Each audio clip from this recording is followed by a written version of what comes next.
Hi there, Davey Cretin for Cretin Classics here. Wanted to do a fast video on the whole Rush situation. Today is Monday, October 6th, 2025, and earlier today, Rush announced something called 50-something Tour 2026, because Rush are going to be a touring unit, at least for next year, 2026. Now, this tour, they're doing the 50-something Tour 2026, consists of multiple shows across 7 cities. Now, I watched a lot of YouTube videos today from famous YouTubers, and, well, I'll get to that after. And no one that I watched mentioned that they're playing across 7 cities, and the first thing I thought of was the song 7 Cities of Gold, track number 7 on their last studio record, Clockwork Angels from 2012. So I think they did that on purpose, knowing Rush, because they always have Easter eggs on a lot of their album covers and back covers, if you've noticed over the years. Now, my Rush fandom goes back pretty far, even before I knew who they were. I've mentioned this many times in myriad videos, that I first found the FM band on American radio here in 1977.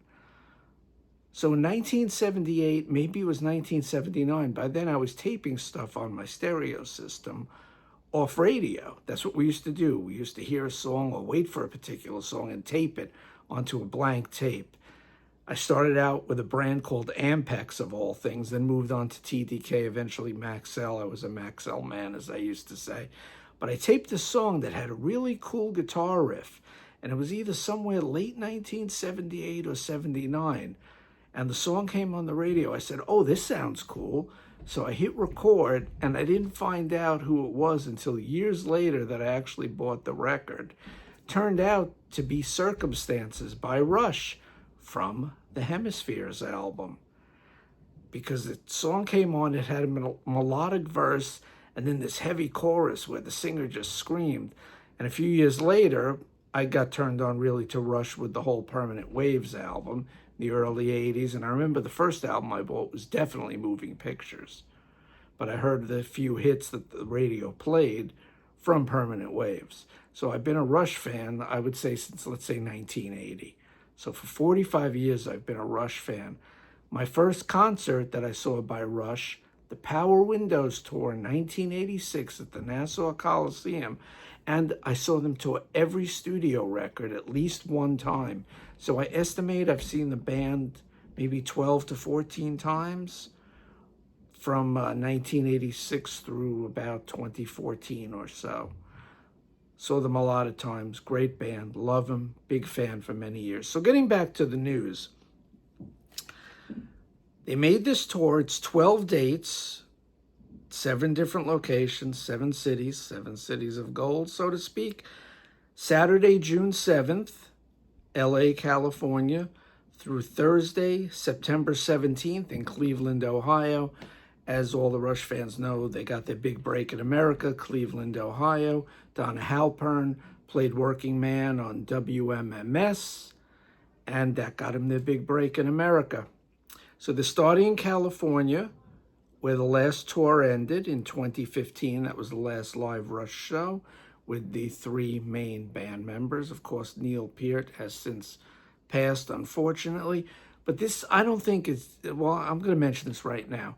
This is definitely not a cash grab. I mean, Geddy and Alex, by the time they play the first show next June in 2026, it'll be 11 years since they played, the 2 of them as a unit live. They've been playing for years in Geddy's home studio, just having fun.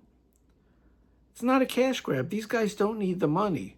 To me, they're doing it for the pure love of the music. So I just wanted to say that. I don't see this as a bad thing. I see it as a good thing because, unfortunately, Neil Peart passed away January of 2020, right before the pandemic. So they never got to do a tribute concert for him. They never gave him a proper send-off. To me, this is, and Alex said it in the video, if you've seen the video on their YouTube channel, he said every night of the tour, they will be tributing Neil, as well they should. He was a major third of the band. He's not here anymore. They're not doing this a year after he passed, not 2 years later. It's been by the time the shows come on, 6.5 years since he passed. And over 11 years, about 11 years since their last show. So to me, it's not a cash grab. They're doing it for the love of the music and to celebrate Neil's life. Getting back to my notes here, just have a page of bullet points I want to talk about. So these shows, these 12 dates, and they're spread out from June to September. So there are a lot of spaces where they could hit other places. Besides the places they're playing, 2 in California, 1 in Mexico, 2 in Texas, 2 in Chicago, Illinois, 2 in New York, Madison Square Garden, 2 in Ontario, Canada, their home stomping grounds, and the last one in Cleveland, Ohio.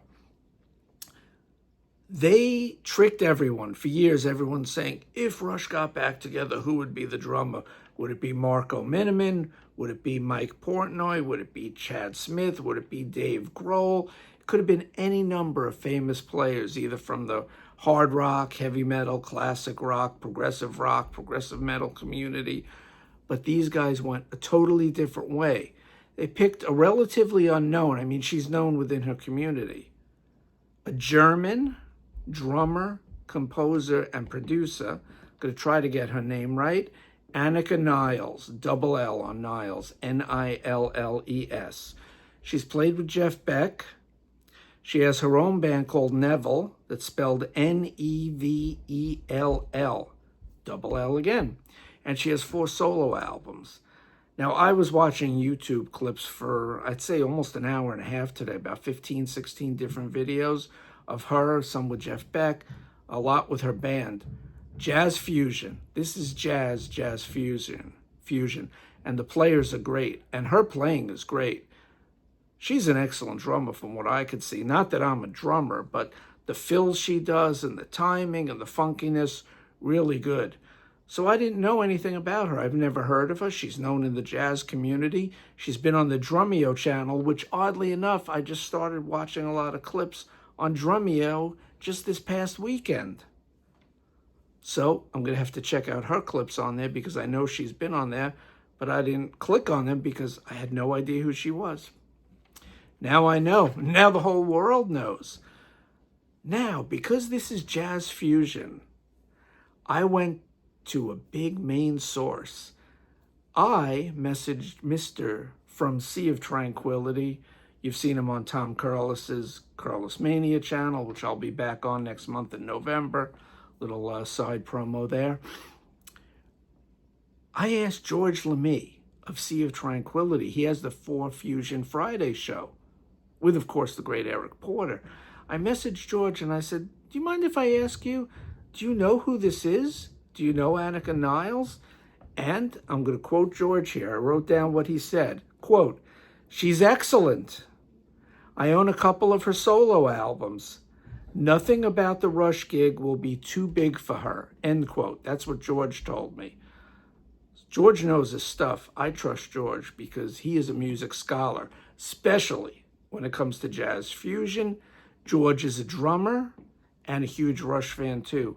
So thank you, George. I trust what you're telling me, that she's going to bring it on the drums. Like I said, I watched a lot of her videos, especially with her band Neville. Those guys are some monster players too. And the fills she's doing and the funkiness and the time she's keeping. The keyboard player was doing some wailing solos. The bass player, I think he was playing a 5-string bass, 5 or 6-string bass, and he's really good. And she's a talented lady. They've been practicing with her.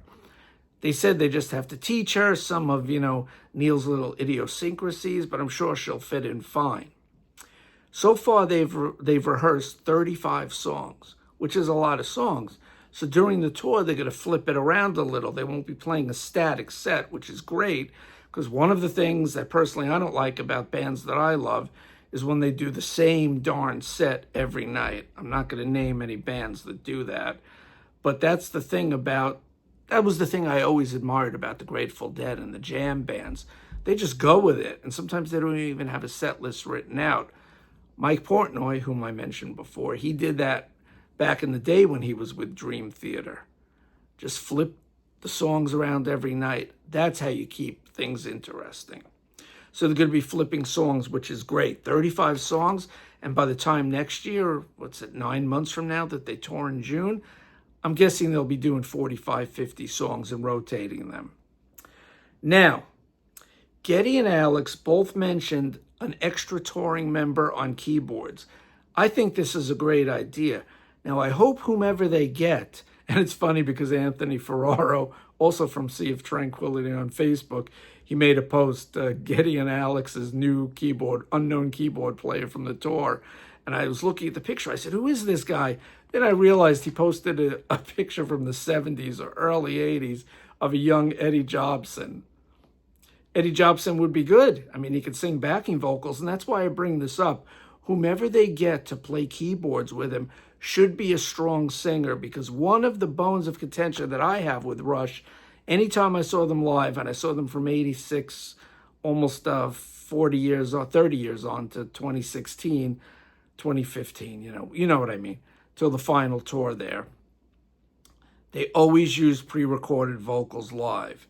Geddy was singing with Geddy. Alex would go up to the mic. Maybe Alex's voice was in there very low in the mix, but the pre-recorded vocals drove me crazy. Either do it real or don't do it at all. So I'm hoping they get a really strong singer who also is a great keyboard player and could sing a lot of the backing vocals, so they could finally S-can the pre-recorded vocals at Rush shows. I have a feeling, just my thought personally, they're also going to get an extra utility member, probably to do a lot of the rhythm guitars, because on the albums, Alex always builds up his guitar tracks, so they can make it sound more like Rush, with a keyboard player there to play Geddy's parts, most of Geddy's parts. He said he's still going to do the signature things like the keyboards for Tom Sawyer, and an extra rhythm guitar player. Hopefully the guitar player sings too. They could have two guys singing the vocals. So Geddy is singing with two other singers. I mean, think about it. When Pink Floyd toured, when I saw them in the late 80s and early 90s, the Roger Waters-less version, I never saw them with Waters, they had like 10 people on stage, including 3 female backing vocalists. So you had 10 Pink Floyd members. Of course, back in the day, 60s and 70s, it was only a 4-person Floyd. So if you have 5 people on stage for this newly configured touring Rush, I don't think many people will mind. I think people are going to see Alex, to see Geddy, because there's such a love and fondness for this band. And it's only grown over the years. I mean, they used to be hated by critics, despised by Rolling Stone, but these are great musicians who wrote great songs, including Neil's lyrics, and this is a tribute to him. Getting back to my points. With singing, I mentioned the ladies, the 3 ladies singing backing vocals with Floyd. This also comes up in my next thought about Rush.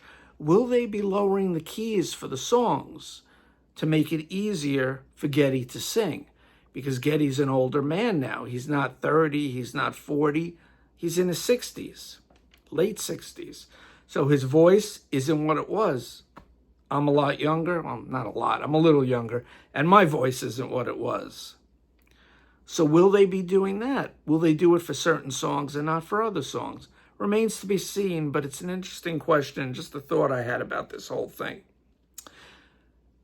The whole thing that they did by picking a female drummer and not a famous male drummer, by flipping the script, I think that was a great idea. Because the focus is then on Geddy and Alex. And to me, this is all about Geddy and Alex and their songs and their playing and their friendship since they were teenagers. They knew each other. They went to school together. They started the band together. They've been playing for 50 plus years. So I think it's a good idea to bring in a relatively unknown drummer. And by making it female, they've also kept the focus off these other more famous players. Who's going to fill the drum slot? Well, now we know who it is. I'm very curious to see who the keyboard player, and probably, as I predict, the 5th member will be. Now, about these shows, luckily I'm in New York. I've been to Madison Square Garden plenty of times. Last time I was there a few years ago, Thanks to my friend Andy, I saw Tears for Fears live for the first time. We had floor seats. It was a great show. I would love to see one of the 2 Madison Square Garden shows. What about you? What do you think about seeing this Rush reunion tour, or revved up, revamped, revitalized, whatever word you want to use? What are your thoughts on the matter? I'd like to go, but I'm sure tickets are going to be very, very expensive. I want everyone to like, subscribe to my channel if you like what I'm doing here. Comment below on your thoughts about Rush. Have you seen them live? Do you like them? What do you think of this newly reconfigured band just for the tour? Another question, of course, will they be doing new music? And if so, will they do it with the lineup from the tour? Will they not do it at all? Or will they do something, here's an interesting idea, an album project of new songs where Geddy and Alex write the lyrics and they bring in a different drummer for every song. And that's where we get the famous male drummers playing with Rush. And maybe Anakah is involved in that too, playing on a few songs, and then you just have guest drummers on other songs. What do you think about that idea for the future? These are guys that love to play, lifelong friends, and they still want to create. Alex has been playing new music with his band Envy of None. Very different from Rush, but it's still interesting. It's unique, and it's cool that he's been doing that. Geddy, of course, wrote his autobiography. Before that, he had the Big Book of Bass, I think it was called. That one I don't own. I do own his autobiography. So what are your thoughts on the matter? So everyone, those are my notes. I want everyone to rock out, prog on, and pogo. Thank you for watching, and I will see you in my next video. Take care, everyone. Bye-bye.